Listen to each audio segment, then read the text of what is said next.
متى كان تاريخ القول بدمج هذه الأديان الثلاث؟ طبعا لا شك، هو قبل أن نذكر متى بدأ هذا الأمر نذكر أن المقصد من هذا هو هدم الأديان. لهذا السبب تجده من قديم أو زعموا يريدون ترك الخلاف وترك الشقاق، كما ورد في التاريخ أن أحد ملوك الهند من قرون ماضية جمع شيخ من مشايخ الإسلام وعالم حبر من أحبار اليهود وقس من قساوسة النصارى، وأمرهم بأن يدمجوا أو يخرجوا بمعتقد يجمع فيه الناس ويترك فيه الشقاق والخلاف. وهذا أول ما بدأ به. وثم الفكرة أصلا قصة الدين الإبراهيمي أو الأديان السماوية الذين يزعمونه، بدأت أيضا هذه المسألة في أمريكا قبل أن تصل إلينا وتصبح، وهي أمريكا التي تتولى كبرها. أمريكا هي التي تتولى كبر هذا الموضوع. ماذا تقصد أمريكا طيب بجمع الأديان الثلاثة؟ ما الذي يريدون؟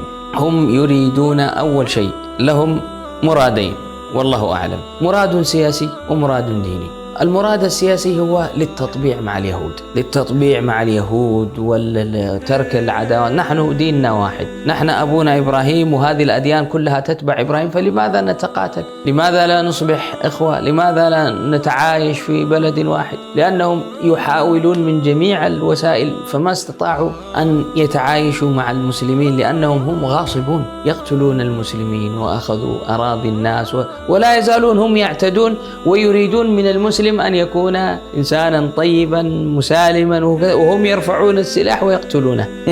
هذه المسألة السياسية الأولى. وأما المسألة الأخرى هي مسألة الديانة، يريدون هدم الدين الإسلامي. مع الأسف الديانة اليهودية وديانة موسى وديانة عيسى حرف تماما، كثيرا منها لا يمت إلى موسى ولا عيسى، ليس هنالك إلا القليل، واختلط الحق بالباطل، فما تدري أي الآيات التي في التوراة والإنجيل هي الحق وأي الآيات هي الباطلة. إلا أن تعمل مقارنة مع الإسلام فتجد ما وجد في القرآن مقاربا له، تقول ربما هذه تكون، وحتى لا تجزم تقول ربما، لأن هؤلاء الأقوام حرفوا كتبهم تحريفا عظيما. فعلى هذا الأساس هم يريدون هذا الأمر. والإسلام هو الوحيد الذي لم يحرف، هو الصافي، هو الذي يخالف شهواتهم وإلحادهم وشذوذهم وكفرهم وكل شيء. فالإسلام ينهى عن الربا، ينهى عن الزنا، ينهى عن اللواط، ينهى عن شرب الخمر، ينهى، وهم كل هذا يريدون أن يفعلوا.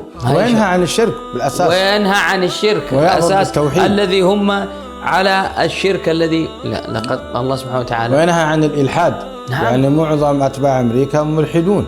الإلحاد أصلا جميع الأديان تنهى عنه. نعم. وإلا لما جاءت كل الأديان هذه اسمه دين، الإلحاد لا دين. فكل الأديان حتى الذين هم على غير الدين الإلهي يكفرون بهذا، سواء الهندوس والبوذيين وغيرهم، هم على غير هدى، مع ذلك ينكرون الإلحاد. ما في شيء اسمه لازم تؤمن بشيء، هؤلاء يقول لك ما نؤمن بما في شيء اسمه دين. فهذه من الكبائر التي يتولونها. لهذا السبب هم لديهم سببين رئيسيين، سياسي وديني عقائدي، يريدون هدم العقائد، يريدون أن يكون الناس على الإلحاد.